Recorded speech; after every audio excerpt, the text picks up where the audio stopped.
오늘 본문 말씀은 인류 역사상 가장 웅대하고 큰 건축물인 바벨탑을 지은 사건을 기록한 말씀입니다. 프랑스에는 에펠탑이 있고 또 우리나라에는 최근에 지어진 롯데타워가 있습니다. 예전에는 남산타워였죠.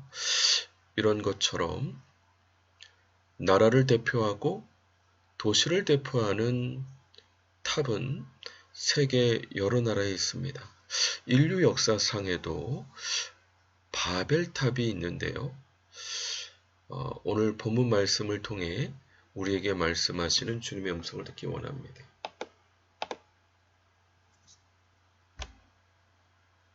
여호와께서 사람들이 건설하는 그 성읍과 탑을 보려고 내려오셨더라.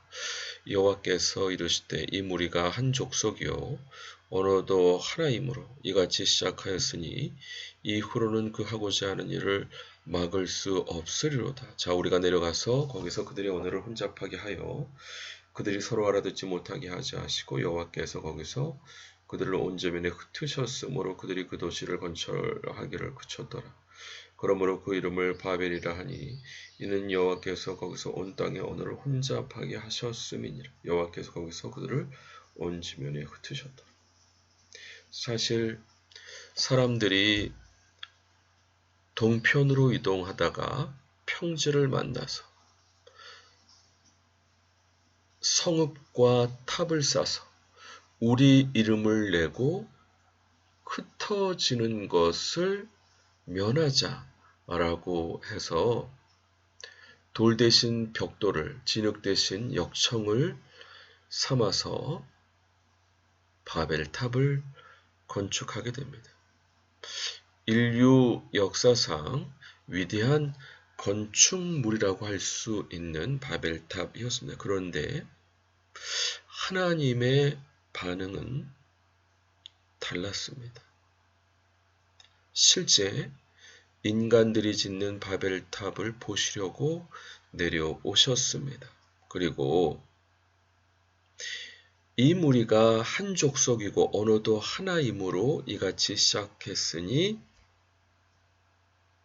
이후로는 하고자 하는 일을 막을 수 없겠다. 그러므로 언어를 혼잡하게 하자 말씀하시면서 인류의 언어가 원래 하나였는데 이 일을 계기로 다양한 언어로 흩어지게 되고 또 온 인류도 언어를 따라 흩어지게 되었습니다. 당연히 바벨탑과 그 성읍 건설은 수포로 돌아갔죠.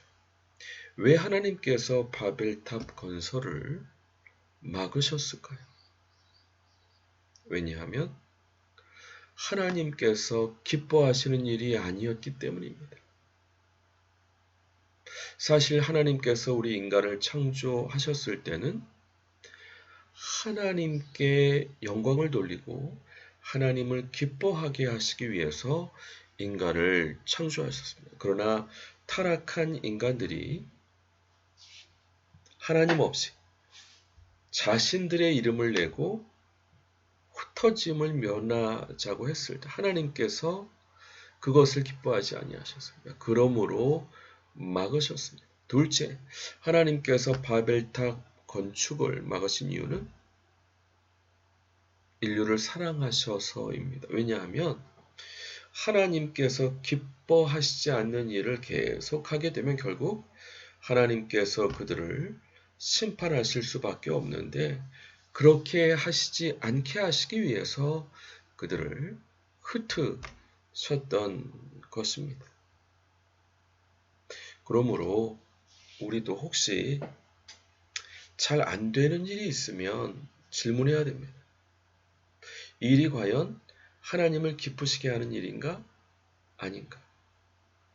만약에 하나님을 기쁘시게 하지 않는 일이라고 한다면 속히 회개하고 무엇이 하나님을 기쁘시게 하는 일일까? 생각할 수 있어야 됩니다. 왜냐하면 우리를 사랑하신 하나님께서 우리가 하나님을 기뻐하시지 않는 일을 계속 하도록 내버려 두지 않으실 것이기 때문입니다. 이것은 마치 부모님이 자녀와의 관계에서 옳지 않은 일을 행하는 것을 허락하시지 않는 것과 마찬가지입니다. 그것은 자녀의 인생에 감나라 배나라 개입하는 게 아니라 자녀를 사랑하기 때문에 자녀가 잘 되길 바라는 마음에서 그렇게 하는 것이죠. 마찬가지로 하나님께서도 우리를 창조하신 목적이 하나님께 영광 돌리고 하나님을 기뻐하게 하시기 위해서 창조하셨는데 하나님의 마음과 전혀 다르게 가니까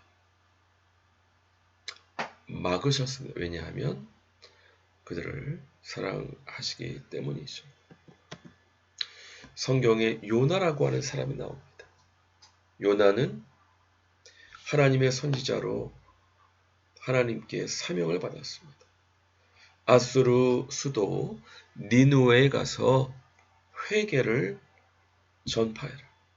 그런데 요나가 하나님을 피해서 도망갔습니다. 왜냐하면 아수르 사람들이 하나님의 용서를 받지 말고 하나님의 심판으로 멸망받기를 원했기 때문입니다. 그러나 그것은 하나님의 뜻이 아니었습니다. 그랬을 때 어떤 일이 일어나는 줄 아세요?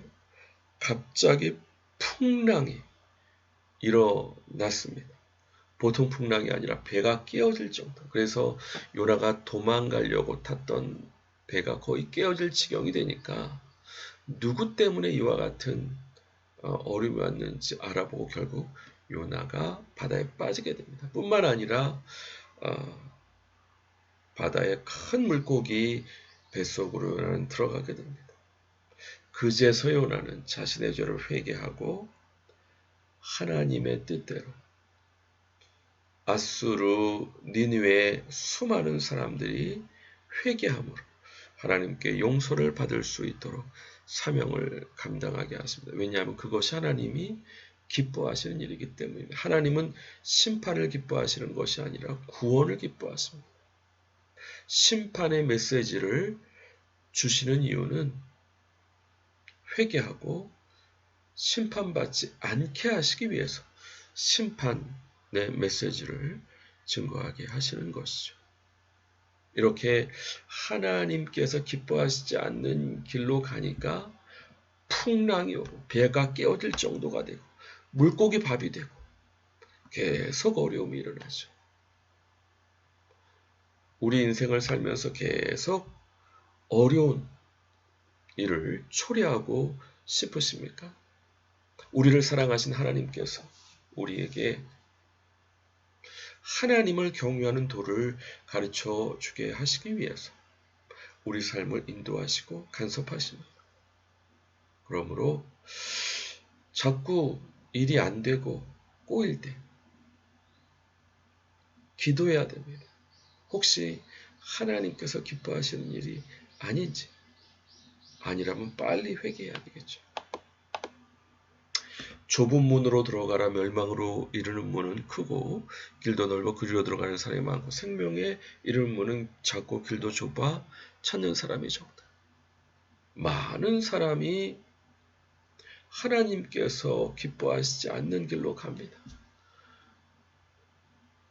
괴로움과 어려움이 도처에 깔려 있습니다. 결국 그 끝은 멸망입니다. 멸망에 들어가지 않게 하시기 위해서 하나님께서 어려움을 보내십니다.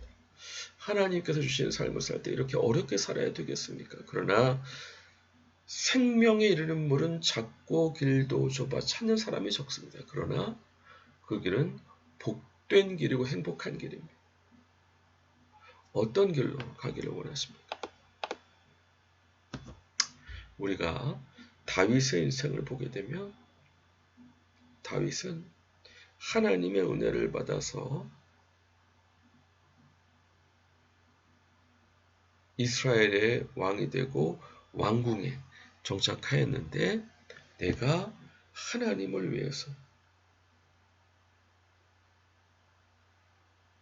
성전을 짓고 싶습니다. 소원을 얘기했습니다. 하나님께서 어떻게 하셨는지 아세요? 너무 기뻐하셨습니다. 하나님께서 성전을 지으라고 누구에게도 얘기하시지 않았는데 다윗은 하나님께 감사해서 그동안 베풀어 주신 데 감사해서 또 하나님을 너무 사랑하고 기뻐하니까 어떻게 하나님을 기쁘시게 할까 고민하다가 하나님의 성전을 지어야 되겠다 생각하게 되었습니다. 그러자 어떤 하나님의 복이 일어나는 줄 아십니까? 위대하게 내 이름을 만들어 주겠다. 모든 원수에게서 편히 쉬게 하겠다. 내가 너를 위해 집을 이루고 내 뒤에 내 씨를 세워 나라를 견고하게 하겠다.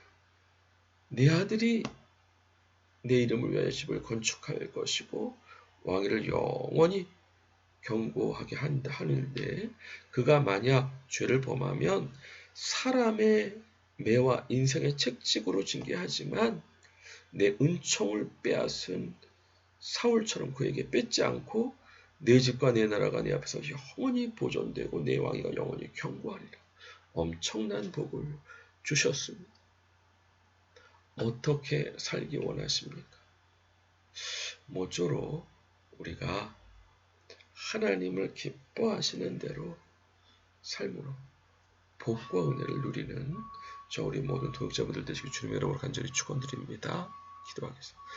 주여, 그렇습니다. 우리가 고생을 사서하지 말고